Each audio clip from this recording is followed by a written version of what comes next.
Okay, so welcome to my workshop and my kitchen, because that's the way it is.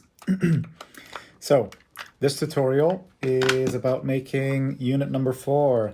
I've made about 8 now, and they all work awesome. The tutorial is really simple. I'm not going to talk through most of it. I'll just show pictures of making this this last stereo pair that I've made. Yeah, it's mostly pictures, but there's some videos explaining or demonstrating, because the pictures couldn't capture everything the way I wanted it to, so I took videos of some parts.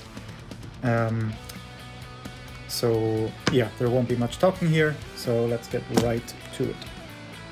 For all these solderings, you can use whatever temperature you like, but in step 10 with the microphone capsule, it's a different story, you'll see.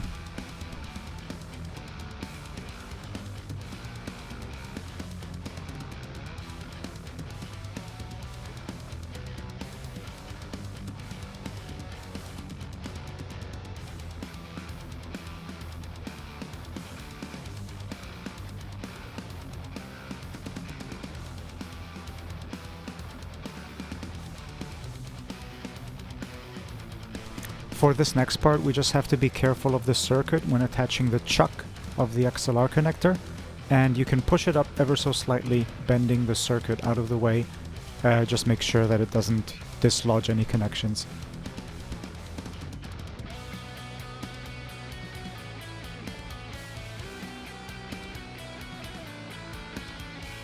Now we can prepare the bushing of the connector.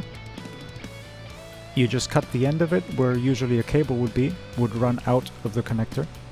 And it just so happens that the microphone capsule is the exact same diameter as this part of the connector, so we got really lucky here.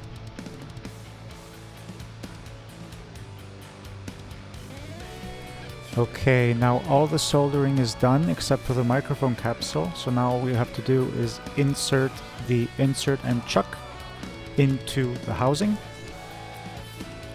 and make sure it clicks into place.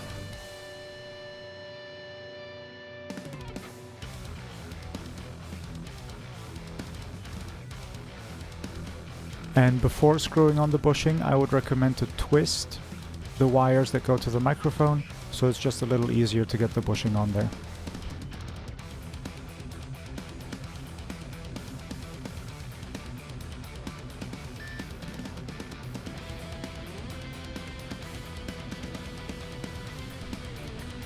This sound is really nasty, but it's supposed to do that. It's gears on the inside which prevent it to come undone randomly.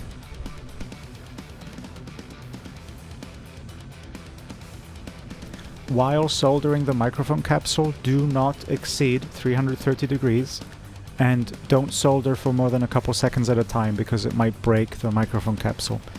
It's in the datasheet, and the datasheet is in the download link of the... it's in the link below. The final step is getting the microphone securely press-fitted into the bushing, and you can do so by twisting the microphone capsule maybe a quarter of a turn or so while inserting it into the bushing.